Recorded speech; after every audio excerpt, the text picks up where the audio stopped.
Bien, mis hermanos, por favor, abramos nuestras Biblias en el libro, en la carta a los Romanos, capítulo 1, versículo 8, por favor.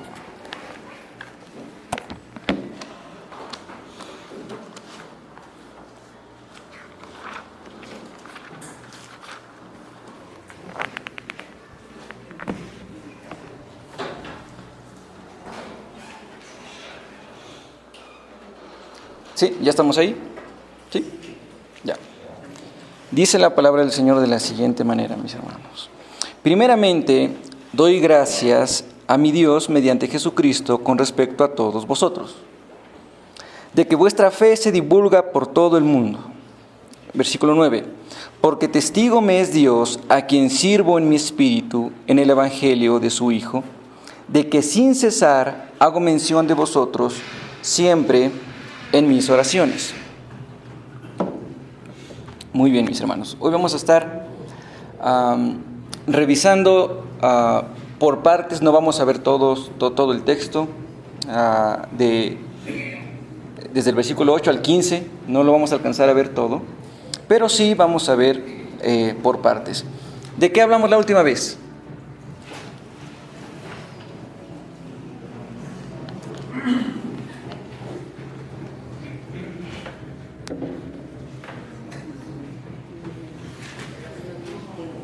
Algo mencionamos, algo enunciamos incluso.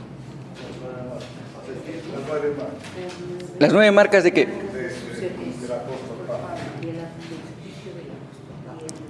Las 9 marcas de un verdadero servicio espiritual.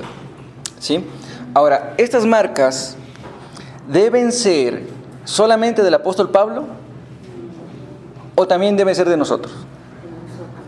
Ya. Ahora, dijimos marcas de un servicio espiritual. ¿Esto aplica solamente para los que están en el servicio dentro de una iglesia local? ¿O para todos? Para todos.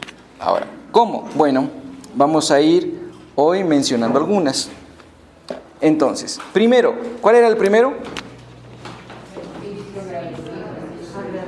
Ajá.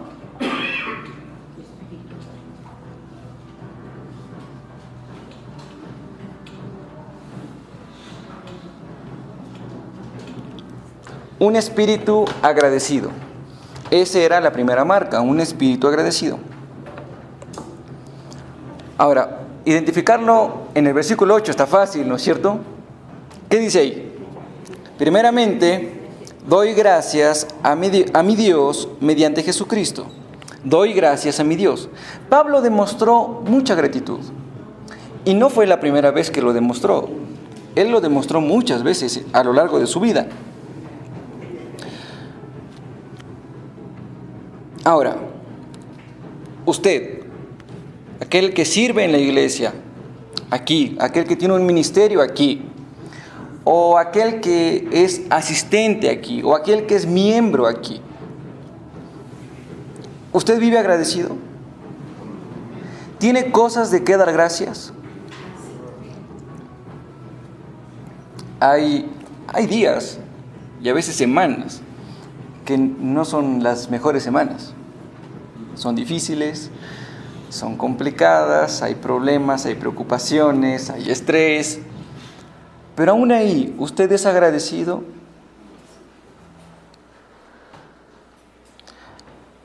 Bueno, para analizar esto y contestar esto, que es algo privado entre Dios y nosotros, hay que analizar por qué Pablo estaba agradecido. ¿Por qué estaba agradeciendo Pablo? Según el versículo 8. ¿Perdón? Porque la fe se divulgaba en toda región. Muy bien, muy bien. Es decir, Pablo daba gracias por lo que Dios había hecho en él y por medio de él, pero también daba gracias por lo que había hecho en otros creyentes y a través de otros creyentes. Y esto es muy importante, mis hermanos. Aparte de importante, es muy saludable para usted y para mí. Eso es algo que nosotros debemos aprender. A dar gracias, no solamente por lo que Dios ha hecho por mí, o lo que Dios ha hecho a través de mí. No, sino también dar gracias por lo que Dios ha hecho por usted y por lo que puede hacer a través de usted, o lo que ya ha hecho a través de usted. Eso es muy importante y eso debemos aprenderlo, porque con eso no se nace. Hay que aprender. Eso viene del Señor, ya lo vamos a ver más adelante. Ahora, dentro del agradecimiento, Pablo demostró otra cosa. ¿Qué demostró? ¿Ustedes qué encuentran ahí? ¿Qué dice ahí? Primeramente doy gracias a mi Dios mediante Jesucristo con respecto a todos vosotros, de que vuestra fe se divulga por todo el mundo. A ver, cambiemos, imaginémonos otra cosa. Supongamos que la carta decía: pero doy gracias a ustedes porque su fe se divulga en todo el mundo. ¿Estaba bien? ¿Por qué, pero?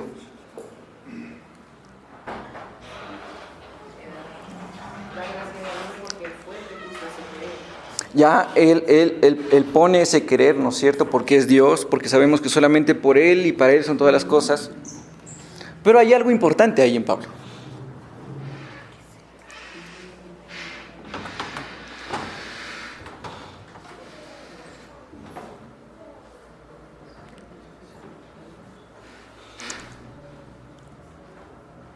Hay algo que nos debemos cuidar nosotros, de ser aduladores. La adulación causa un efecto en la otra persona. Si la persona no es suficientemente madura, la adulación le eleva el ego. Usted puede ser una piedra de tropiezo para la otra persona. Usted puede ser la causa de que otra persona le quite a Dios toda la gloria y la honra. Pablo fue prudente y no les da gracias directamente a ellos, sino que les dice: primeramente doy gracias a mi Dios mediante Jesucristo, ahora sí, con respecto a todos vosotros. Entonces, un agradecimiento no fue directo, sino que primero, obviamente, Pablo es agradecido, reconoce la soberanía de Dios, reconoce que por Él son todas las cosas, pero también los cuida. Los cuida del egoísmo, los cuida del egocentrismo.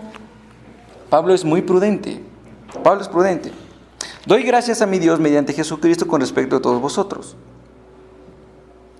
Pablo demostró quién es el autor de todas las cosas, que es solamente nuestro Dios. Ahora, ¿qué es lo que sigue ahí?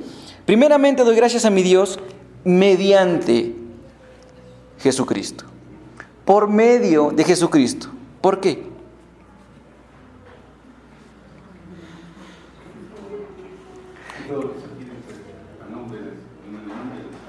¿Ya?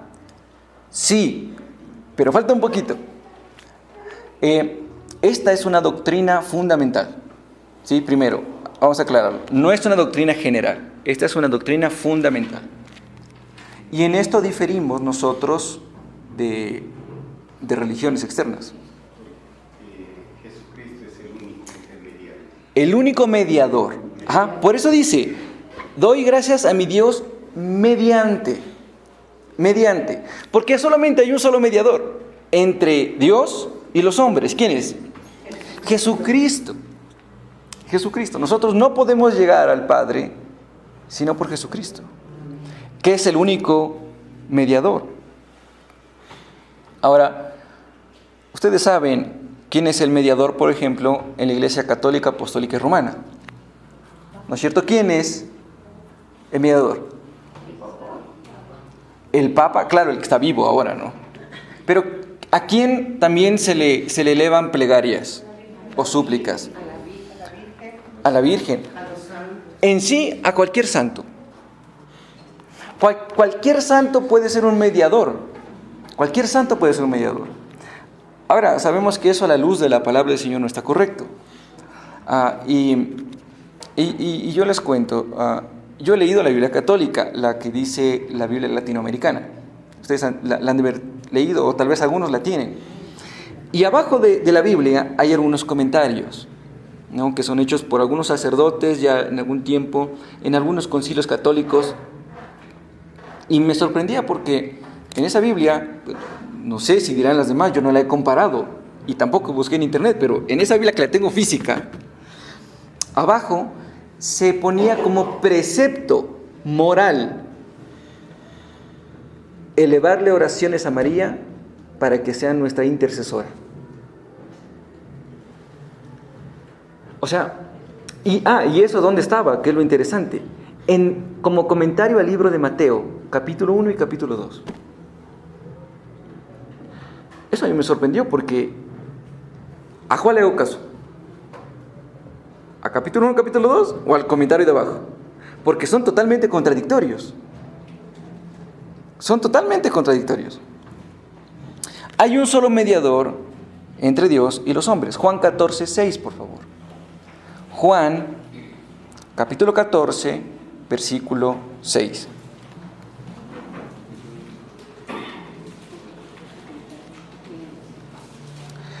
¿Alguien más que me ayuda a buscar Primera de Timoteo 2, 5? Y otra persona, Hebreos 4, 16. Repito, Juan 14, 6 es el primero. Primera de Timoteo 2, 5 y Hebreos 4, 16. El primero tenemos acá, ya, vamos a ver. Juan 14, 6. Dice, Jesús le dijo, yo soy el camino, la verdad y la vida. Nadie viene al Padre sino por mí. Ya, el Señor es específico, ¿no es cierto? Él dice, yo soy ¿qué? El camino. ¿Qué más es? La verdad. ¿Y qué más es? La vida. ¿Y quién dice? Nadie. Nadie. O sea, no hay ni siquiera una excepción. No hay una excepción. Como siempre, a veces hay una excepción a la norma, ¿no es cierto? Todo es así, menos tal persona. No, o sea, nadie va al Padre si no es solamente por Jesucristo. Él es el camino, Él es la verdad y Él es la vida. La vida. Y yo quiero hacer aquí un paréntesis, mis hermanos. Un paréntesis. Perdón, ¿será que alguien de atrás me puede ayudar a cerrar la puerta, por favor? Sí, gracias, Ray, gracias. Muchas gracias, disculpa. Lo que pasa es que aquí abajo también ha sido una sala que se alquila para grupos que quieren repasar. No, eso no hemos sabido. No ha sido acá arriba, es acá abajo. Ajá. A ver, en ese texto de Juan 14, versículo 6, yo soy el camino, la verdad y la vida. ¿Por qué el Señor no dijo, yo soy la vida, el camino y la verdad? O yo soy la vida, la verdad y el camino. ¿Por qué? ¿Por qué lo menciona en ese orden? ¿Se han preguntado eso? Porque Él es el único camino. Ya, pero ¿y por qué verdad y por qué vida? ¿Y por qué en ese orden? Ya, por ahí. Hay que aprender a caminar en la reina, en el Evangelio. Con nuestras vidas. Yo soy. ¿Perdón? Es el camino y habla con la verdad. Es la Ya. vida. Y nos da la vida. Es que es el único camino que nos lleva al Padre y al cielo. Él es el único camino que nos lleva al Padre y al cielo. ¿La verdad? Igual. Él es la verdad. Padre, santifica tu palabra es verdad. Y quien Pero- la verdad es Jesucristo. ¿Pero puede ser verdad antes que el camino? No puede ser. Verán, mis hermanos, yo quiero quiero que se me entienda esta palabra. No quiero alegorizar con el tema de salirme del contexto bíblico, sino que más bien de traer otros textos acá, ¿sí? Cuando usted llega a los pies del Señor, resulta que con el paso del tiempo hay la muerte de un hombre viejo. o de una mujer vieja. Y nace un hombre nuevo o una mujer nueva. Y usted entra al camino recién. Usted entra al camino. Un camino donde usted se va santificando, donde usted se va perfeccionando. Solamente el Señor lo va haciendo, ¿no? Sino que lo digo solamente para que se me entienda. Y empieza la verdad, porque antes del camino todo era mentira. Porque usted estaba muerto en sus delitos y pecados. ¿Y quién es el padre de mentira? Satanás. Y solamente a través de ese camino y andando en la verdad, obtenemos vida eterna. ¿Pero por medio de quién? De Jesucristo. Por eso tiene ese orden. Es por eso el orden que el Señor Jesús hace énfasis en ese aspecto. Es el camino, la verdad y la vida. Y luego añade lo más importante. Nadie viene al Padre, sino por mí. ¿Por qué dijo eso? ¿O a qué se refería? Estaba indicando de que Él es el mediador. ¿Ya? ¿Ya? Esta frase tiene un sentido doble, un significado doble. La primera es esa, Él es el mediador. Pero la segunda, Él fue el sacrificio perfecto. Porque si Él no moría en la cruz, mis hermanos, usted y yo no podíamos entrar a la presencia de Él, a la presencia de Dios. Seguiríamos muertos en delitos y pecados. Seguiríamos muertos en delitos y pecados. 1 Timoteo 2, 5. Amén. Porque hay un solo Dios y un solo mediador entre Dios y los hombres, Jesucristo hombre. Muy bien. Ahí está otro texto. Y Hebreos, por favor. ¿Quién tiene Hebreos? Hebreos 4, 16. Amén. Bueno, acerquémonos pues confiadamente al trono de la gracia, para alcanzar misericordia y hallar gracia para el oportuno socorro. Acerquémonos pues confiadamente al trono de la gracia. Este texto a mí me gusta bastante. Me gusta bastante.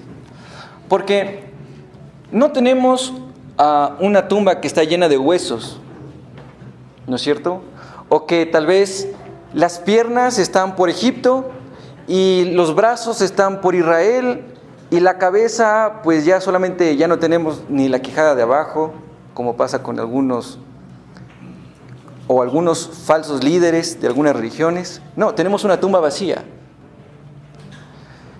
Y ese Dios que ya cumplió,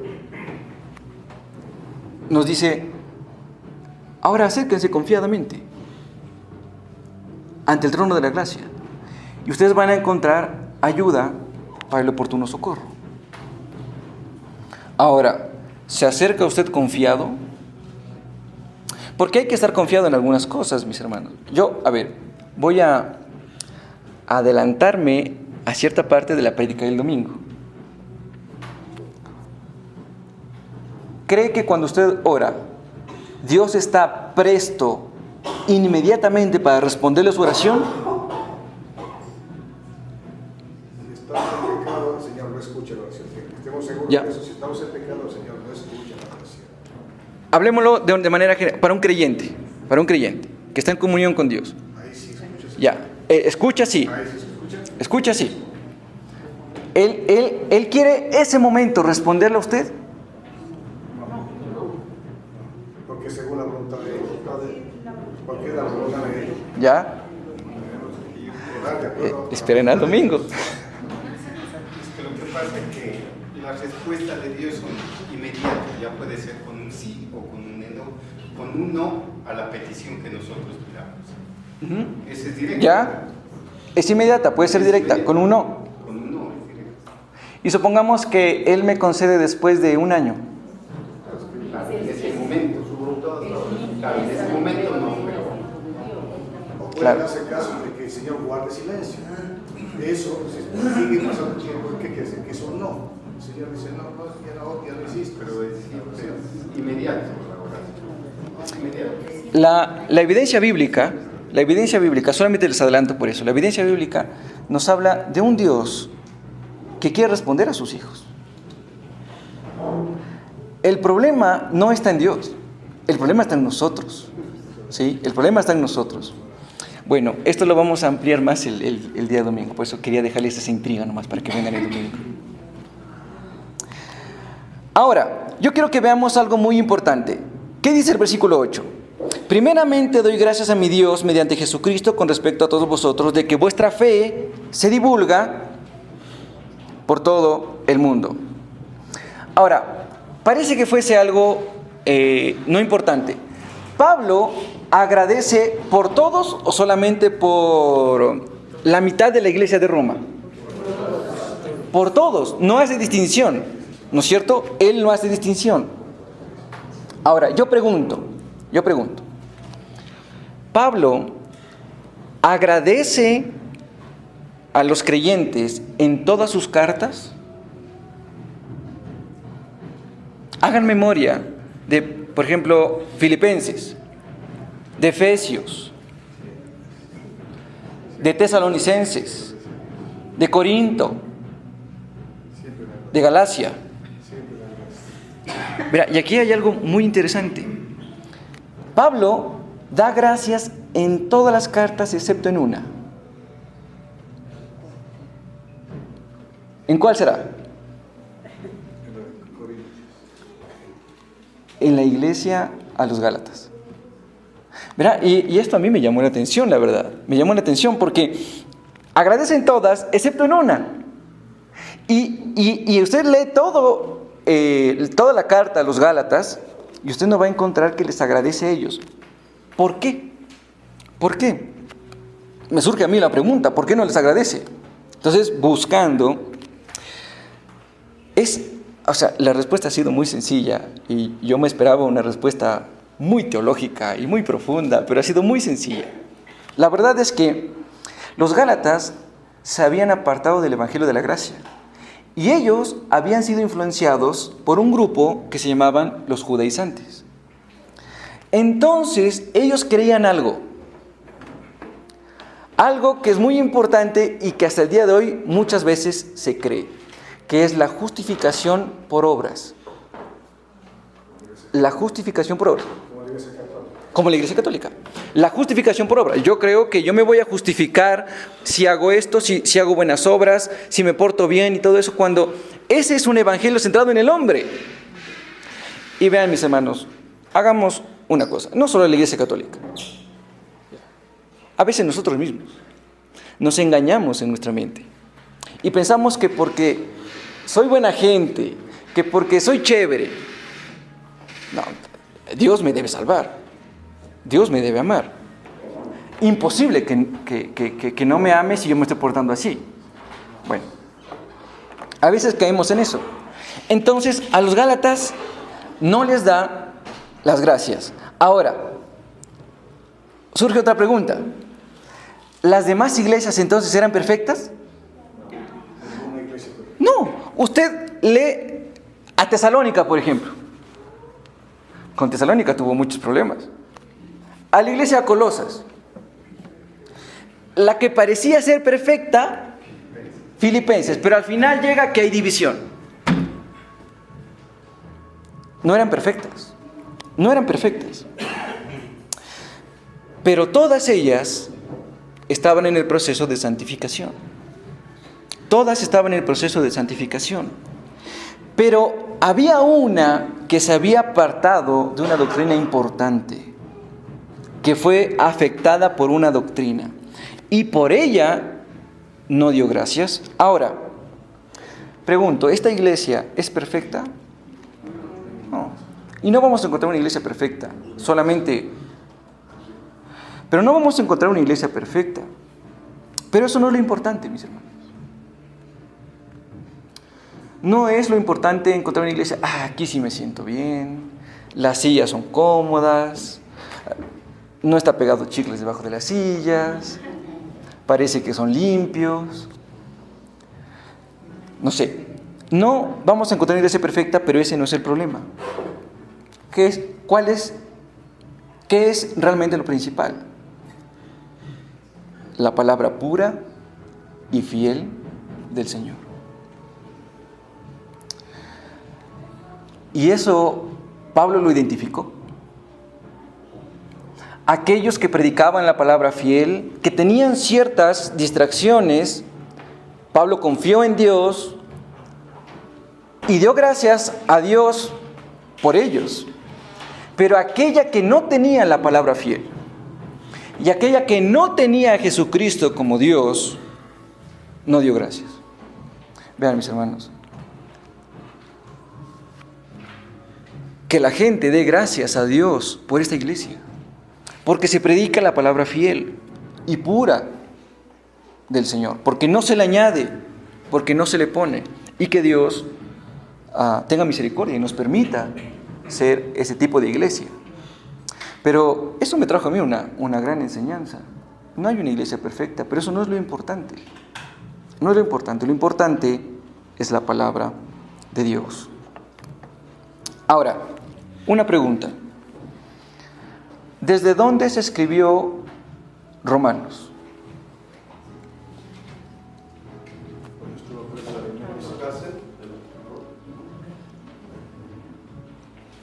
No. Pablo escribe desde Corinto. Sí, Pablo escribe desde Corinto. Ahora, en ese tiempo, si usted se va a Hechos 20, versículo 3, que bueno, lo puede leer o lo puede anotar, había un problema. Los judíos estaban buscando la forma de asesinar a Pablo. Querían matarlo. Y Pablo iba camino a Jerusalén. Pero ahí se suponía que lo iban a matar. Pero Pablo le importaba más cumplir el propósito del Señor. Y él va camino a Jerusalén. Posiblemente sabía lo que le esperaba. La cárcel, obviamente, y luego la muerte. Sin embargo, mis hermanos, Pablo tenía motivos para agradecer. Y lo vemos cuando escribe Romanos. Él iba a ser perseguido. Él sabía que entrando a Jerusalén, tal vez hasta un piedrazo le lanzaban. Y dice, doy gracias a mi Dios. Doy gracias a mi Dios. Incluso, mis hermanos, Pablo cumplió un arresto domiciliario en Roma. ¿No es cierto? Pablo estuvo preso en su propio domicilio. Él tuvo arresto domiciliario. Y desde ahí tenía muchas cosas de qué agradecer. Preso. Tenía muchas cosas de qué agradecer. Y ahí escribe las famosas cartas de la prisión. ¿Se acuerda cuáles son? Las cartas de la prisión son bien conocidas. Efesios. ¿Cuál más? Filipenses. ¿Cuál más? Colosenses y Filemón. Son las 4. Efesios, Filipenses, Colosenses y Filemón. Y en cada una de ellas, mis hermanos, Pablo da gracias. Pablo le da gracias a Dios. Ahora, continuemos. Dice, primeramente doy gracias a mi Dios mediante Jesucristo con respecto a todos vosotros, de que vuestra fe se divulga por todo el mundo. Cuando Pablo menciona la palabra fe, ¿a qué fe se refiere? A ver, ejercicio, digo. Vamos a ver. ¿A qué fe se refiere? A la fe salvadora. ¿Alguien más? ¿Alguien más? ¿Alguien de menos? Vendido a la una. A la fe práctica. ¿A qué más? La respuesta está ahí mismo, ¿no? ¿Ya? A ver. ¿La fe que trae salvación? La respuesta es no. Pablo menciona la palabra fe ¿a qué? A la confianza perseverante que trae como resultado crecimiento espiritual, que trae como resultado fortaleza espiritual. A esa fe se refiere. Y dice, de que vuestra fe se divulga por todo el mundo, de que han crecido espiritualmente, de que se han fortalecido espiritualmente. A esa fe se refiere Pablo. Una fe así incluso puede traer persecución, mi hermano. Una fe así puede traer persecución. Mi hermano, mi hermana, aquella que nos visita por primera vez, ¿no es cierto?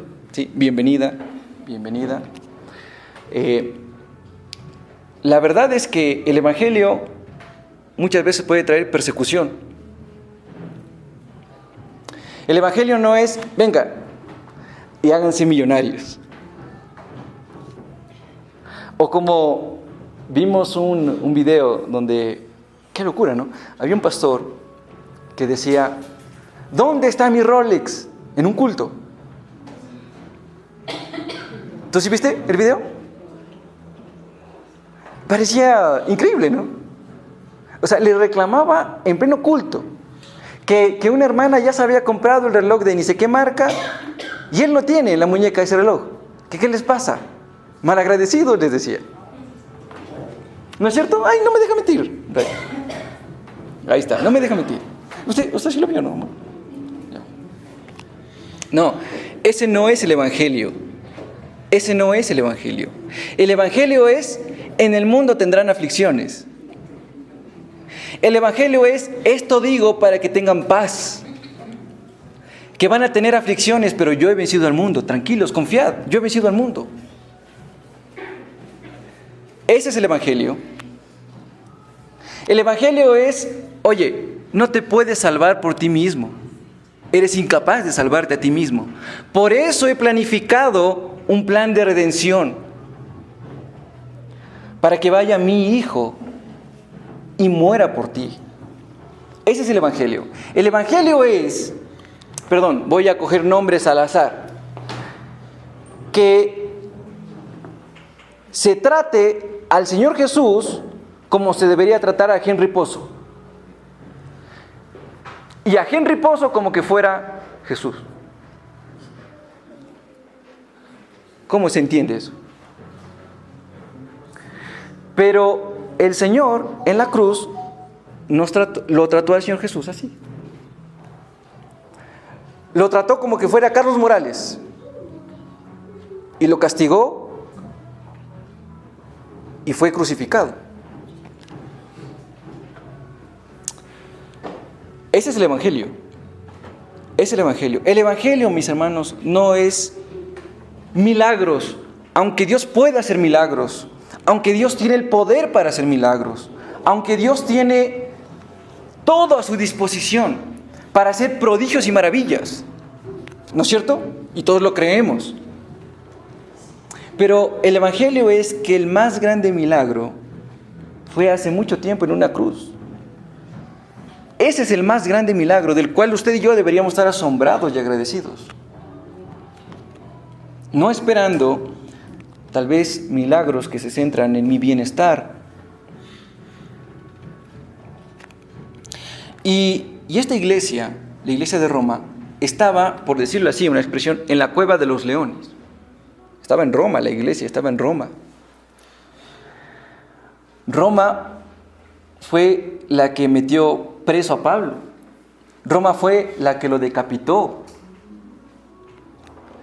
La iglesia a los romanos estaba en una cueva de leones. Y perseveró, y perseveró. Y aún así fue conocida por todo el mundo. Hay iglesias que son conocidas por los pastores que tienen las iglesias. ¿Quién no conoce la iglesia Gracia a Vosotros? Algunos tal vez digan no, pero ¿quién no conoce al pastor John MacArthur? Entonces hay iglesias que son conocidas por el pastor. Hay iglesias que son conocidas por los grandes vitrales que puedan tener. Hay iglesias que son conocidas porque tienen grandes espacios, grandes lugares y lo que sea.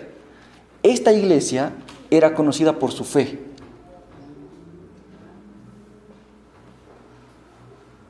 ¡Qué increíble! Por el Evangelio. Yo no quiero que esta iglesia sea conocida por el pastor, yo no quiero que esta iglesia sea conocida por los diáconos, por el anciano, por nuestra fe, por el Evangelio. ¿Se imaginan? Esta iglesia era conocida por su fe. Por su fe, y fue conocida por todo el mundo conocido en ese momento.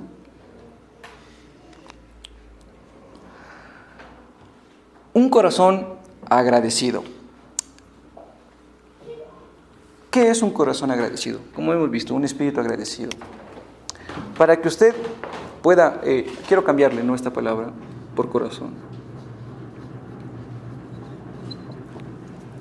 Si usted está convencido de que usted está sirviendo al Señor, desde cualquier lugar en el que usted esté, vuelvo y repito, no como un ministerio dentro de una iglesia local, sino tal y como usted está ahí sentadito y todo eso, usted está en servicio al Señor. Ahora, si usted quiere servirle al Señor, usted debe entender que necesita algo esencial, y es un corazón agradecido.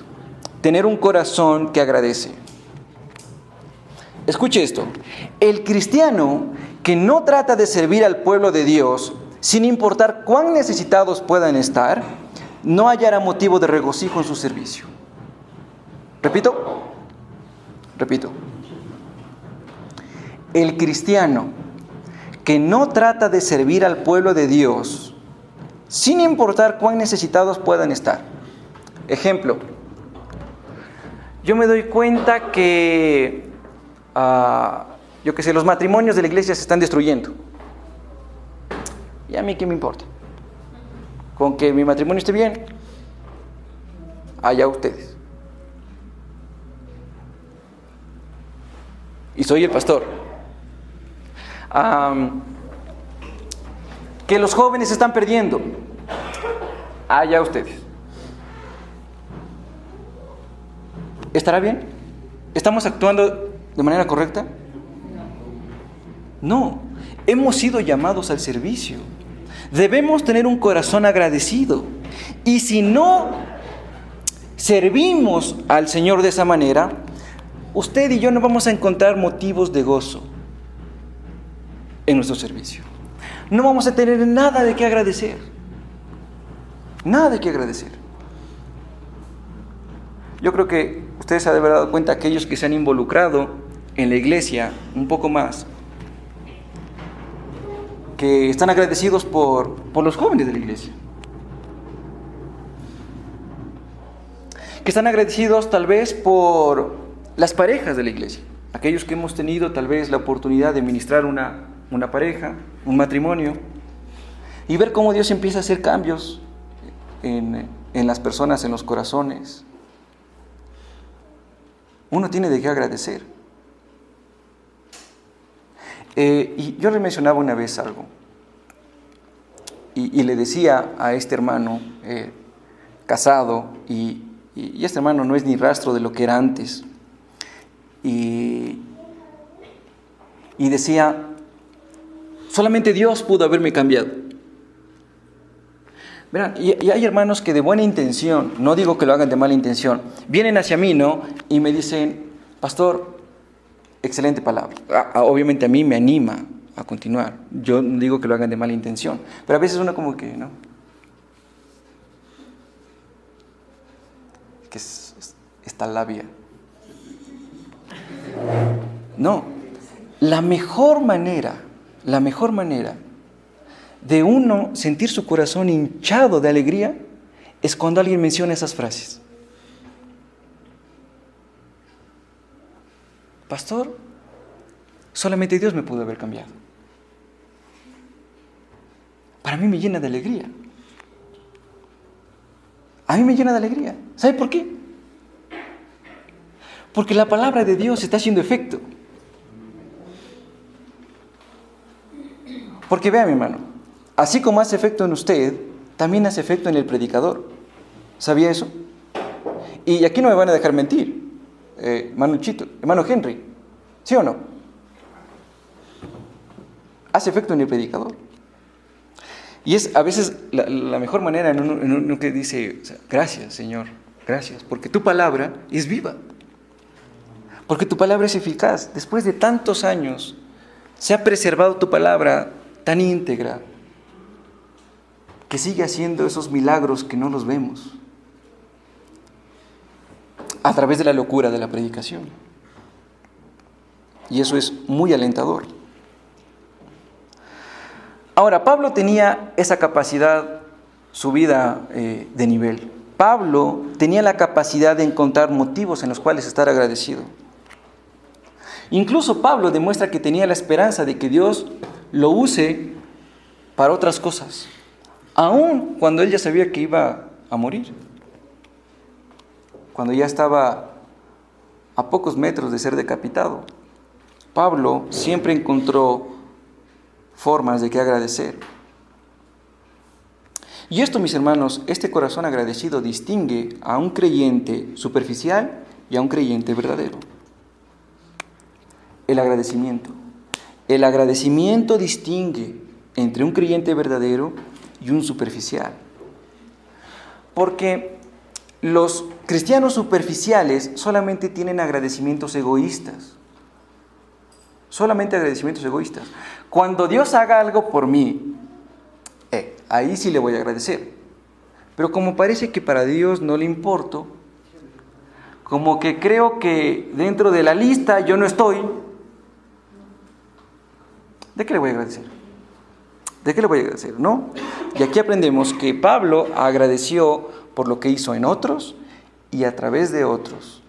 Y lo unió a algo que fue el Evangelio, que es lo que vamos a ver a continuación.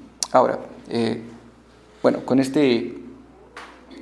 este tema termino. No sé si mi hermana Fabi, ya estoy. Y usted me dijo que le avise.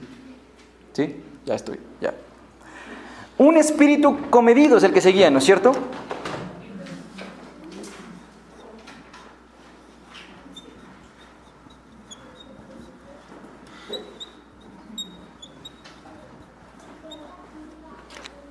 Un espíritu comedido. Un espíritu comedido. El comedido nunca sale con la bendición de Dios, van a decir. No, eso no es verdad, mis hermanos. Es que Primera de Morales 3:28 dice que el comedido nunca sale con la bendición de Dios.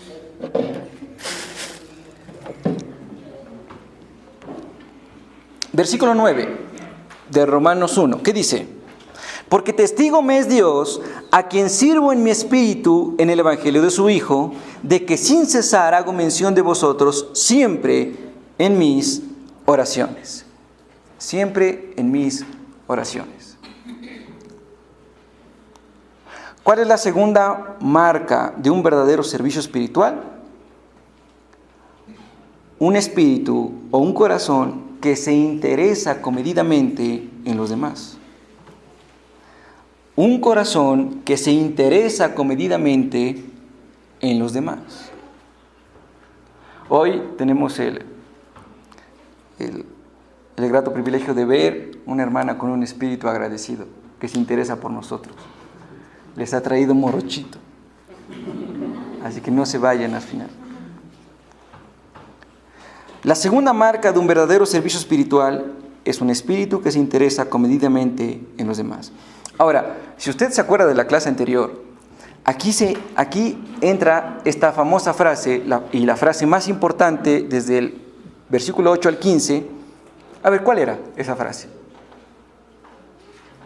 Que incluso les di tiempo para que la busquen. ¿Cuál era?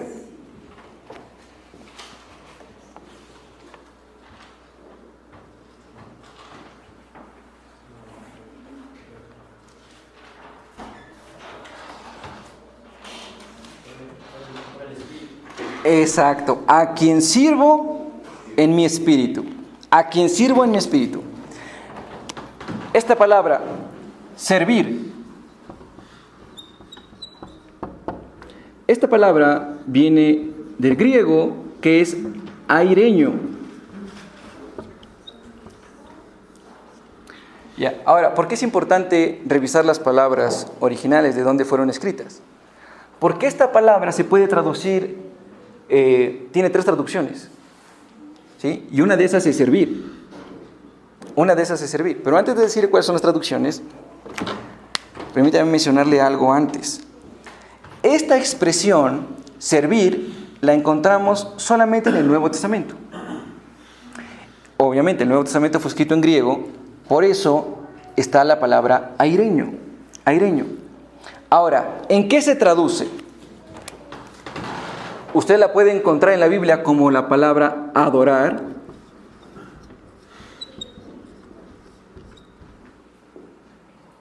O lo que hace referencia a un culto verdadero.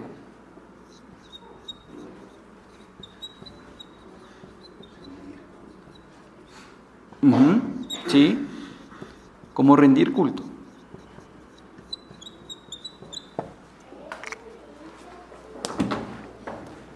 Como rendir culto. Ahora, a excepción de dos referencias paganas que hay en la Biblia acerca de servir, adorar o de rendir culto, porque hay dos referencias paganas que se utiliza esta palabra para un culto idolátrico, ¿sí? Solamente hay dos referencias en la Biblia, en el Nuevo Testamento, que se utilizan estas palabras para mencionar a unas personas, a un grupo de gente que estaba adorando ídolos. Pero bueno, eso tiene también su razón de ser. Pero a excepción de eso, usted siempre va a encontrar estas palabras en un contexto de una adoración verdadera a Dios, de un servicio verdadero a Dios. Siempre lo va a encontrar en ese contexto. O en el contexto de adorar a un Dios verdadero. A un Dios verdadero. Por lo tanto, la adoración verdadera, ¿qué involucra? Un servicio consagrado, puro y de corazón. La verdadera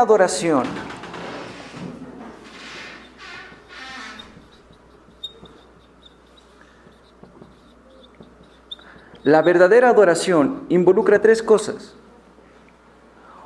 Un servicio puro.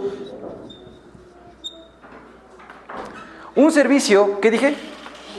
Consagrado. ¿Y qué más? Y de corazón.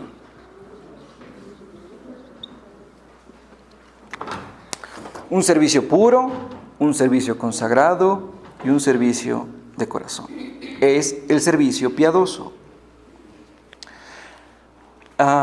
Yo le pido a usted, y también le pido que a través de la palabra el Espíritu Santo le haga autoevaluarse a usted. ¿Cómo está sirviendo usted al Señor? Un servicio piadoso. Este servicio piadoso requiere de un compromiso total, mis hermanos. De un compromiso que no tiene reservas. Sin reservas, sin guardarse nada. Requiere de un compromiso total. Y Pablo sirvió a Dios con todo lo que tenía. Si usted se va más adelante a Romanos 12, capítulo 12, versículo 1. Creo que es ese texto, a ver.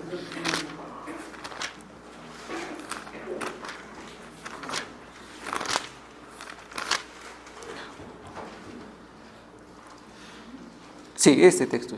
Dice, así que, hermanos, os ruego por las misericordias de Dios que presentéis vuestros cuerpos en sacrificio vivo, ¿qué más? Santo, agradable a Dios, que es vuestro culto racional. ¿Se dan cuenta? ¿En qué contexto está la verdadera adoración, el culto racional? En que presenten sus cuerpos como un sacrificio vivo, santo, agradable a Dios. Y esa es su verdadera adoración. ¿Y cómo se logra esta verdadera adoración? Versículo 2. No os conforméis a este siglo, sino transformaos por medio de la renovación de vuestro entendimiento, para que comprobéis cuál es la buena voluntad de Dios, agradable y perfecta. ¿Cómo logra usted un culto racional? No se conformen a este siglo. No os conforméis a este siglo.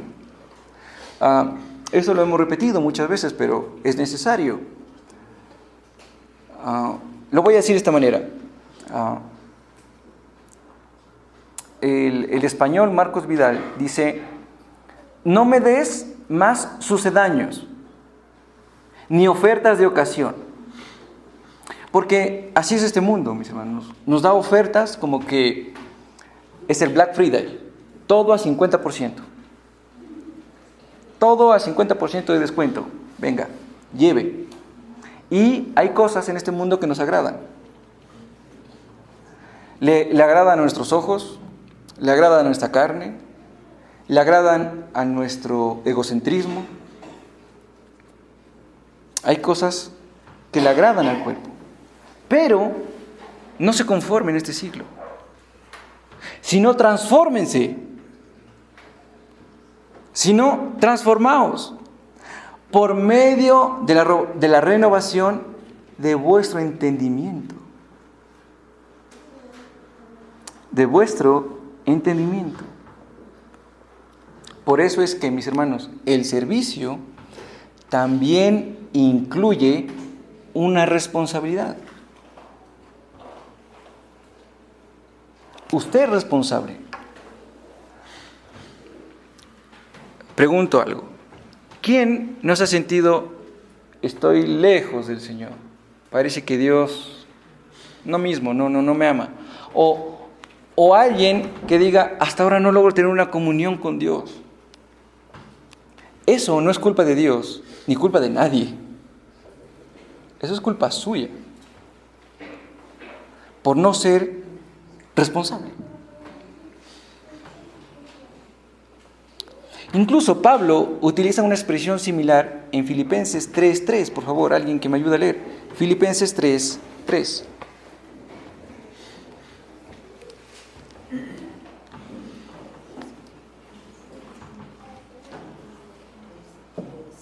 Porque nosotros somos la circuncisión, los que en espíritu servimos a Dios y nos gloriamos en Cristo Jesús, no teniendo confianza en la carne.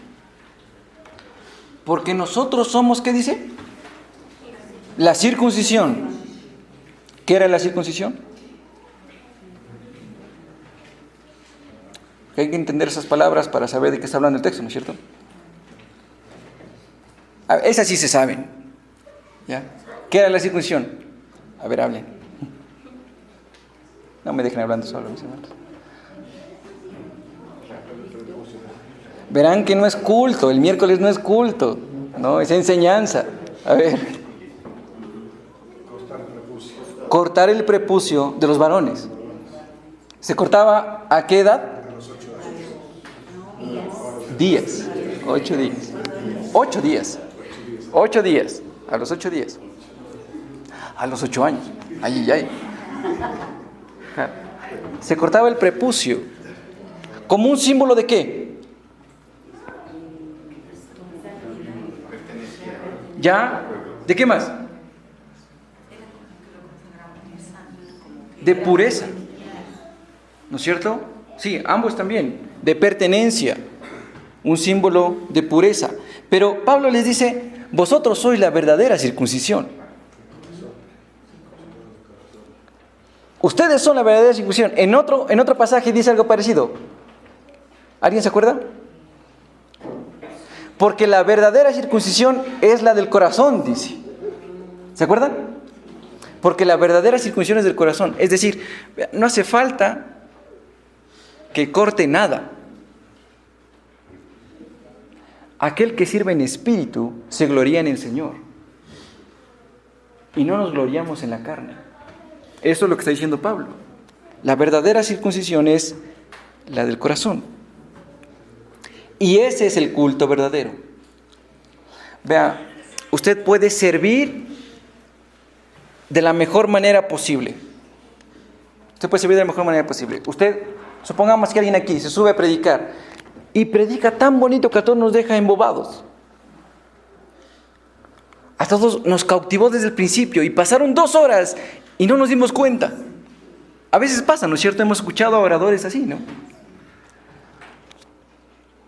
Pero si esa persona está sirviendo en la carne, eso no fue adoración para Dios de ninguna manera. Fue más bien un címbalo que resuena.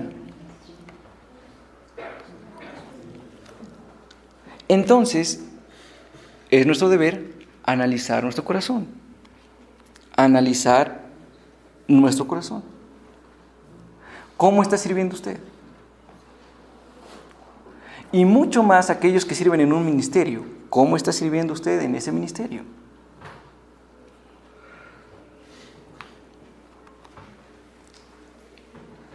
Pablo servía en su espíritu porque creía en ese Dios verdadero. Y hay un ejemplo hermoso.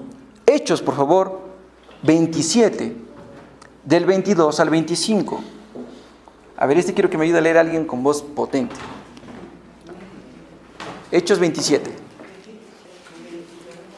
27, del 22 al 25.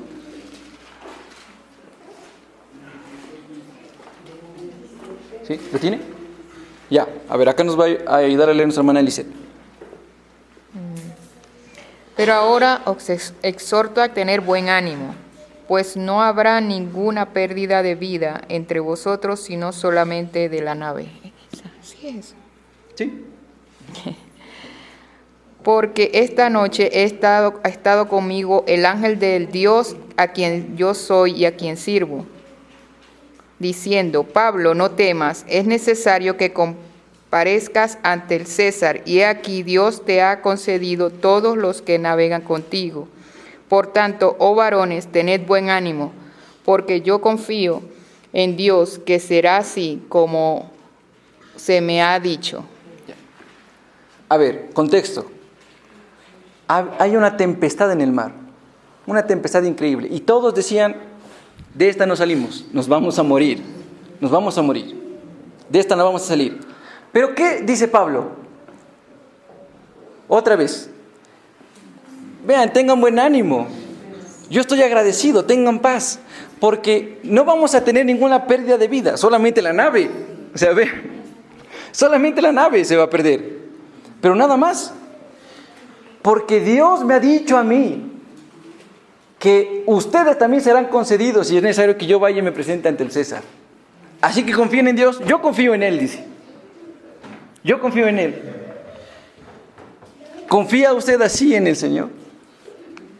Porque verá, mi hermano, si usted no confía en Dios de esa manera, usted no le puede servir.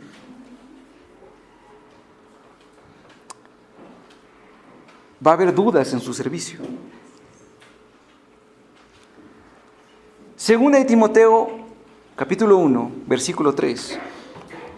Y ya estamos terminando, ya mismo llega el morochito. Yo mismo cargué la olla. Segunda de Timoteo, capítulo 1, versículo 3.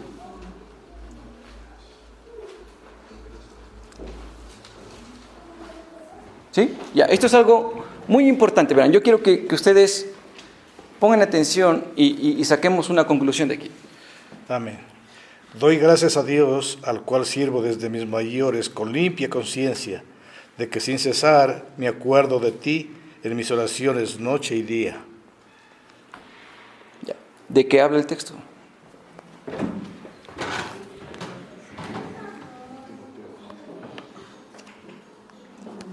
¿De qué habla el texto?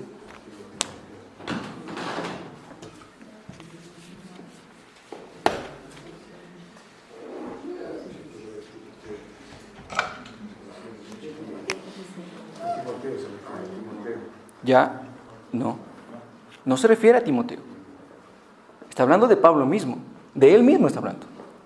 A ver, ahora, Pablo servía de corazón sincero, ¿no es cierto?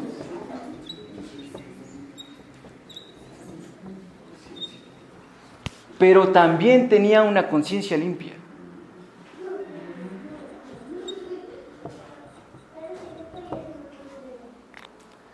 Tenía una conciencia limpia. Mi hermano, si usted tiene un corazón sincero para agradar a Dios, usted debe tener una conciencia limpia. Usted no puede servir con una conciencia cochina, sucia. No puede servir al Señor de esa manera.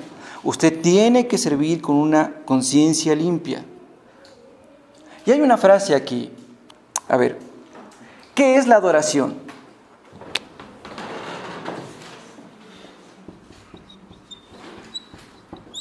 Llévense esta frase con ustedes. La adoración es un acto de servicio, ¿no es cierto?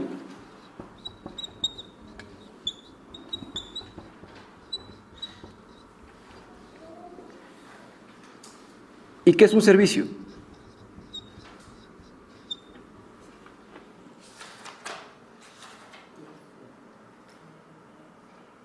La adoración es un acto de servicio.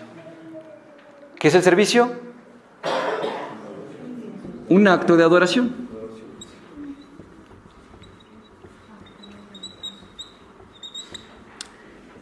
Es decir, aquí hay lo que se llama un pensamiento circular, ¿no? Da vueltas, un pensamiento circular. ¿Usted quiere servir? Bueno, debe adorarle a Dios. ¿Usted quiere adorarle a Dios? Debe servirle. No puede ir la una sin la otra. Imposible. Imposible que esté la una sin la otra. No es posible que yo le adore, pero no le sirvo. O que yo le sirva, pero no le adore. Es imposible. Y en esto le llama la atención a Timoteo. Vamos a ver qué dice 2 de Timoteo, capítulo 2, versículo 15. Ahí estaba mi hermano Luchito, estaba, ¿no? Leyendo. ¿Sí? Ya. Solamente hay más adelante. 2 Timoteo 2:15, ¿no? Procura con diligencia presentarte a Dios aprobado, como obrero que no tiene de qué avergonzarse, que usa bien la palabra de verdad. Timoteo era jovencito. ¿Cuántos años tenía Timoteo cuando entró al servicio? ¿Cómo? ¿Cuánto? No, un poquito más. 29 años. Cuando entra al servicio. 29 años. Timoteo, joven pues. Joven. Ahora, Timoteo, bueno, menciona algunas cosas de Timoteo en la Biblia, ¿no es cierto? Que tal vez usted la sabía o no la sabía, no sé. Por ejemplo, él era flaquito, tenía problemas estomacales, era un muchacho enfermizo y era joven y estaba en el servicio. Ahora, imagínense, mis hermanos, flaquito, en el servicio, yendo a predicar a multitudes. Pablo le llama la atención a Timoteo y le dice, procura presentarte delante del Señor como un obrero de que no tiene nada de qué avergonzarse, limpio delante de Dios, puro delante de Él, santo delante de Él. Procura presentarte así ante el Señor. Y versículo 22 de 2 de Timoteo, capítulo 2, ¿qué dice? Versículo 22. Huye también de las pasiones juveniles y sigue la justicia, la fe, el amor y la paz con los que de corazón limpio invocan al Señor. Huye de las pasiones juveniles. Huye de las pasiones juveniles. Mi hermano, mi hermana. Vea, y esto no solamente es para los jóvenes. Esto es para todo mundo. Para todo mundo. Cuando el Señor habla de pecados, usted puede refugiarse en su palabra. Excepto en uno. ¿Cuál es? El pecado sexual. Y ese da un mandamiento específico en la Biblia. ¿Cuál es? Huye. Ajá. No dice, anda, párate ahí y valiente, mijo, alzando pelito. A ver, vivo. No. Como hizo José. Exacto. Huye. O sea, no vas a poder. Tu carne te va a vencer. Huye. Y es lo que le está diciendo a Pablo, ¿no es cierto? Digo, es lo que le está diciendo a Timoteo. Bueno, hasta aquí. Pregunto, ¿en qué se basaba primordialmente el servicio de Pablo? Volviendo a Romanos 1, versículo 9.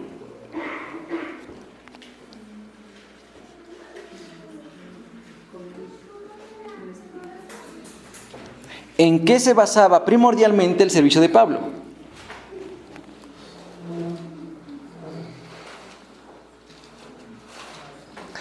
En el Evangelio de su Hijo.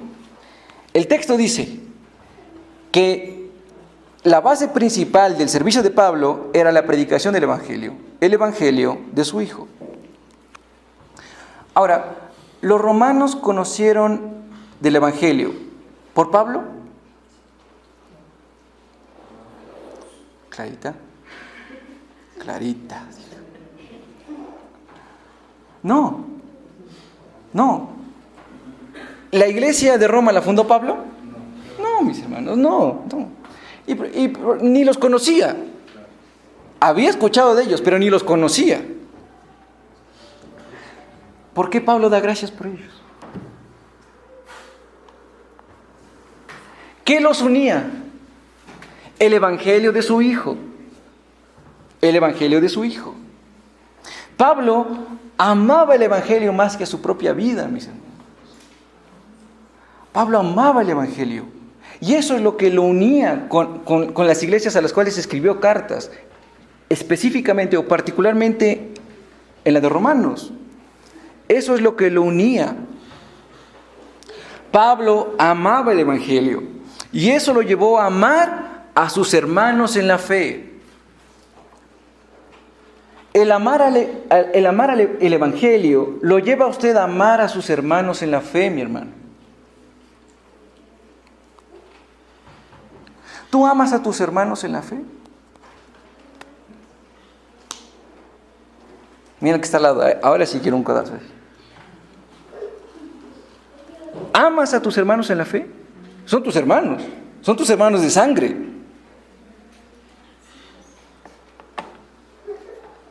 ¿No es cierto? ¿Amas a tus hermanos? Ese es un asunto que usted debe tratar a solas con Dios, mis hermanos. A solas con Dios. Porque es algo que tal vez Dios le está llamando la atención. Usted no puede servir al Señor de manera correcta, mis hermanos, si usted no ama a sus hermanos en la fe. Vea, cuando usted esté delante del Señor, al lado va a estar su hermano en la fe. Ahora se imagina a alguien aquí, ¿no? Diciendo, ¿no? Bueno, voy a predicar el domingo y el sábado orar, Señor, por favor que no vaya el hermano tal, porque si no, me dañó la prédica. Señor, ten misericordia de mi vida. ¿No es cierto? Sería contradictorio. Sería contradictorio decir que amo al Señor, pero odio a mi hermano, quien tiene el mismo Padre. Entonces, esto es un asunto que usted debe tratar a solas con Dios. Usted debe tratar esto a solas con Dios. El texto termina diciendo que sin cesar hago mención de vosotros siempre en mis oraciones. Termino con esto rápidamente, mis hermanos. Que sin cesar hago mención de vosotros siempre en mis oraciones. Tomen en cuenta esto, solamente como información. Dice, sin cesar, siempre. Pablo utiliza un doble énfasis, ¿sí? Uno negativo y uno positivo. Sin cesar y siempre es el positivo. Esta regla gramatical, digámoslo así, esto no es redundar. Esto no es eso. No es seguir en lo mismo y en lo mismo y en lo mismo. No. Esta regla gramatical indica algo diferente. Él pone énfasis para darnos a entender algo. ¿Qué es? Vean, mi hermano. Así usted tenga la fe más fuerte, esa fe se puede flaquear.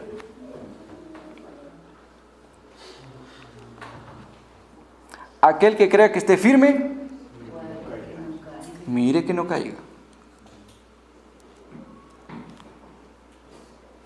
Usted puede creer que tiene la fe más grande del mundo, una fe sólida, una fe firme.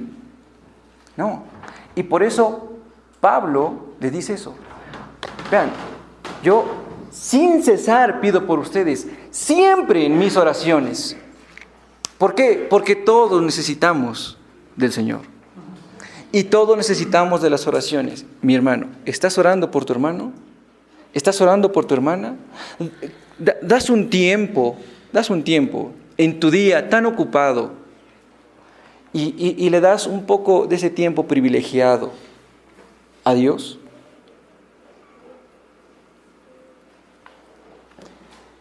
Y le pides por tu hermano, por tu hermana, por la iglesia en la cual te congregas, por tu pastor, por tus líderes, por los miembros de la iglesia, por esa hermana que no te cae. Porque hay que orar por eso, ¿o no? Hay que orar por eso. Hay que orar. Todos necesitamos de las oraciones. Ahora, ¿de qué estaba orando Pablo? No sabemos, pero el texto nos da ciertas luces de qué oraba Pablo. ¿Qué oraba Pablo acerca de ellos? Rápidamente, 2 de Tesalonicenses capítulo 1, por favor. 2 de Tesalonicenses capítulo 1.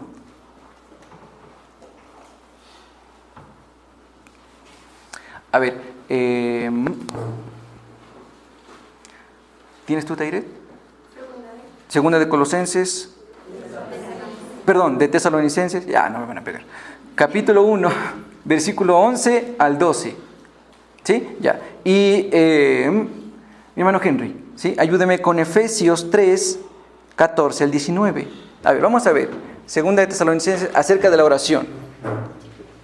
Por lo cual, asimismo, oramos siempre por vosotros, para que nuestro Dios os tenga por dignos de su llamamiento, y cumpla todo propósito de bondad y toda obra de fe con su poder, para que el nombre de nuestro Señor Jesucristo sea glorificado en vosotros, y vosotros en Él por la gracia de nuestro Dios y del Señor Jesucristo. Amén. Ese es el motivo de la oración. El motivo de orar por ustedes, mis hermanos, es para que Cristo sea glorificado. ¿De qué oraba? El texto nos da indicios. Efesios, por favor, 3, del 14 al 19. Por esta causa doblo mis rodillas ante el Padre de nuestro Señor Jesucristo, de quien toma nombre toda familia en los cielos y en la tierra, para que os dé conforme a las riquezas de su gloria, el ser fortalecidos con poder en el nombre interior por su Espíritu, para que habite Cristo por la fe en vuestros corazones, a fin de que, arraigados y cementados en amor, seáis plenamente capaces de comprender con todos los santos cuál sea la anchura, la longitud, la profundidad y la altura, y de conocer el amor de Cristo que excede todo conocimiento, para que seáis llenos de toda la plenitud de Dios. ¿Qué tal esa oración? ¿Me puede pasar un momentico, por favor, su teléfono? Por esta causa doblo mis rodillas ante el Padre de nuestro Señor Jesucristo. Por esta causa. ¿Cuál? De quien toma nombre toda familia en los cielos y en la tierra, para que os dé conforme a las riquezas de su gloria, el ser fortalecidos con poder en el hombre interior por su Espíritu. Señor, fortalece a mi hermano Henry. ¿Ora usted así? Para que habite Cristo por la fe en vuestros corazones, a fin de que, arraigados y cimentados en amor, seáis plenamente capaces de comprender con todos los santos cuál sea la altura, la longitud, la profundidad de altura, y de conocer el amor de Cristo, que excede a todo conocimiento, para que seáis llenos de toda la plenitud de Dios. Así que, mis hermanos, les exhorto el día de hoy a que oren, den gracias. Hay motivos de qué agradecer, mis hermanos. Aún en dificultades hay motivos de qué agradecer. Como dice un himno, hay belleza en el dolor. Hay belleza en el dolor. ¿Sabes por qué? Porque en tu debilidad se manifiesta el poder del Señor. Así que el Señor dice, bástate mi gracia. Bástate mi gracia. Mi poder se perfecciona en tu debilidad, dice el Señor. Si usted quiere servir al Señor de corazón, en su vida diaria, mi hermano, recuerde estas cosas. Usted necesita un corazón sincero, una conciencia limpia, un corazón agradecido. Y aprenda a amar a sus hermanos. El próximo miércoles veremos los otros que siguen, si Dios así lo permite. Amén. Vamos a orar, por favor. Póngase sobre sus pies.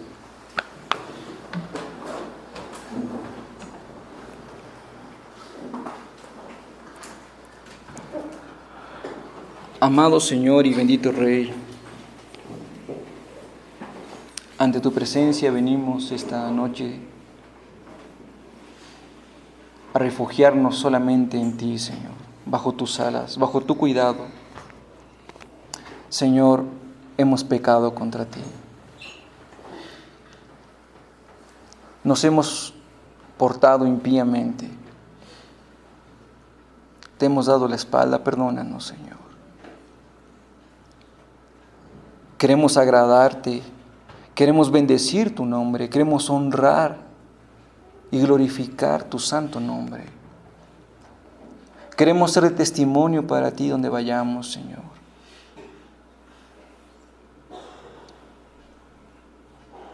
Bendito Rey, queremos amarte cada día más, Señor, servirte como tú demandas que te sirvamos, Señor, de corazón, sinceramente, Señor, agradecidos contigo por lo que tú haces, Señor, no solamente en nosotros, sino a través de los demás, Señor, a través de nuestros hermanos, porque tu evangelio es expandido, Señor, y eso es lo que nos interesa, y eso es lo que queremos, que tu nombre sea predicado,